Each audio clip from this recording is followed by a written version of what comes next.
Tailwind CSS বর্তমান বিশ্বের সবচেয়ে জনপ্রিয় একটি সিএসএস লাইব্রেরি।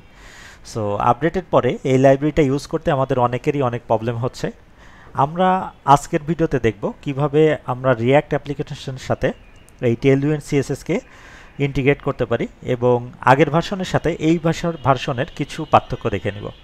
সো চলুন শুরু করা যাক। তো আমরা প্রথমে চলে যাব আমাদের ভিটের ওয়েবসাইটে। আমরা ভিট দিয়েই আমাদের রিয়্যাক্ট অ্যাপ্লিকেশনটা ইনস্টল করব। সো প্রসিডিউর মোটামুটি আমাদের সবারই জানার কথা। সো আমরা একটু নিচে এসে এই কমান্ডটা কপি করে ফেললাম।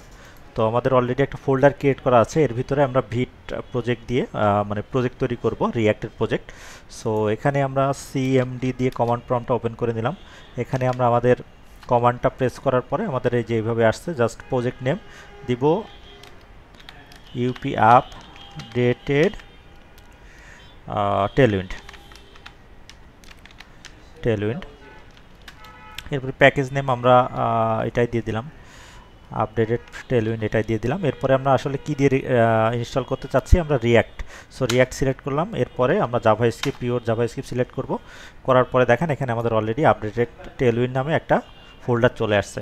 সো আমরা এই যে সিডি দিয়ে ফোল্ডারের ভিতরে গেলাম, যাওয়ার পরে আমরা npm ইনস্টল করে ফেলবো এটা। আচ্ছা, ইনস্টল হোক। এর মাঝে হচ্ছে আমরা একটু দেখে নিই আমাদের টেলউইন্ডের যে ইনস্টল প্রসেসটা।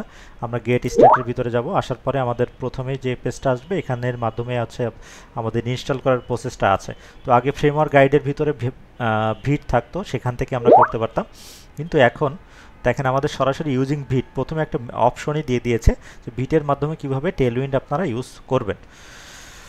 সো এদিক থেকে আমরা একটু ঘুরে আসি। এখানে আমাদের এটা হয়ে গেছে, আমাদের ইনস্টল হয়ে গেছে। সো আমরা কোড code স্পেস ডট দিয়ে আমাদের ভিএস কোডে এটা ওপেন করে ফেলবো এবং এখানে npm রান ডেভ দিয়ে আমাদের রিয়্যাক্ট অ্যাপ্লিকেশনটা ওপেন করে ফেলবো।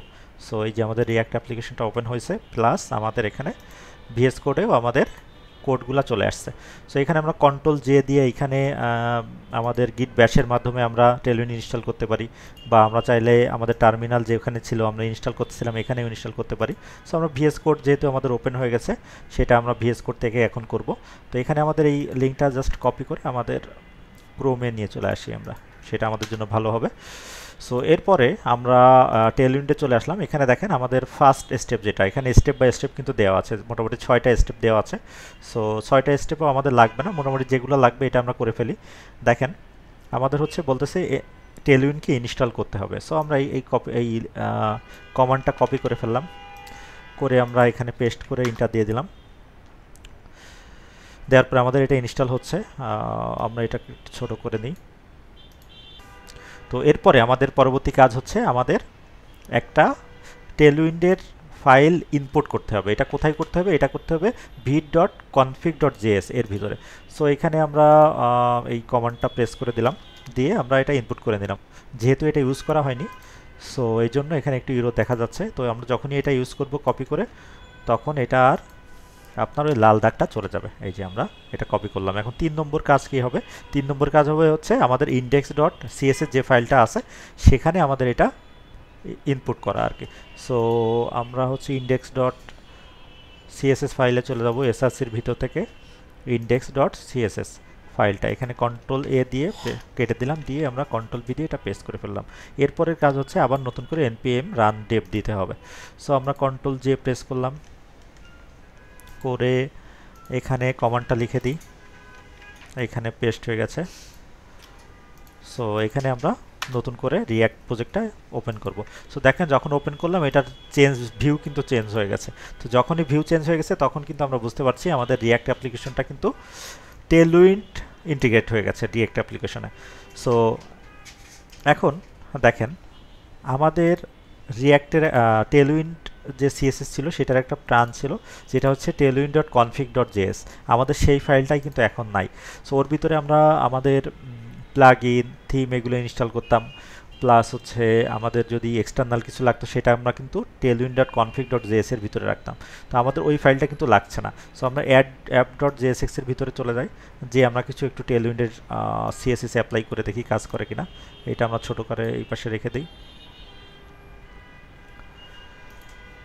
আচ্ছা, তো দেখেন এটাকে আমরা এখন একটু ডিজাইন করে ফেলি, আমরা এইগুলো কেটে দিই,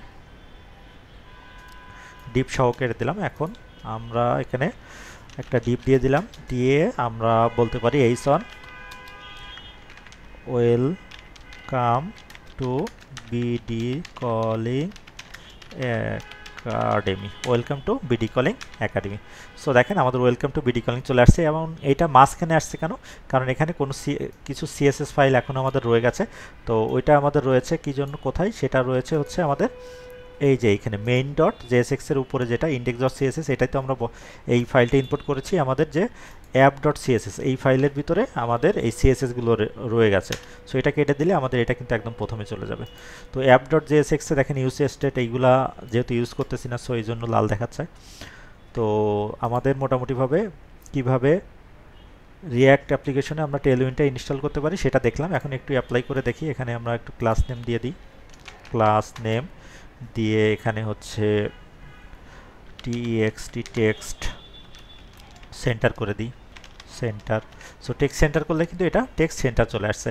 এখন আমরা টেক্সট রেড করে দিতে পারি, তাহলে কি হবে, টেক্সটের কালার কিন্তু রেড হবে। তো রেড করার জন্য অবশ্যই এখানে কোনো একটা মান দিয়ে দেওয়া লাগবে। সো দেখেন টেক্সটের কালার রেড হয়ে গেছে। সো আমরা বুঝতে পারতেছি এটা কিন্তু আমাদের টেলউইন ফাইল ইনস্টল হয়েছে এবং ভালো মতোই কাজ করছে। সো এইভাবেই মোটামুটিভাবে আমরা আমাদের রিয়্যাক্ট অ্যাপ্লিকেশনে আমরা টেলউইন ফাইলটা ইন্টিগ্রেট করতে পারি এবং ইউজ করতে পারি।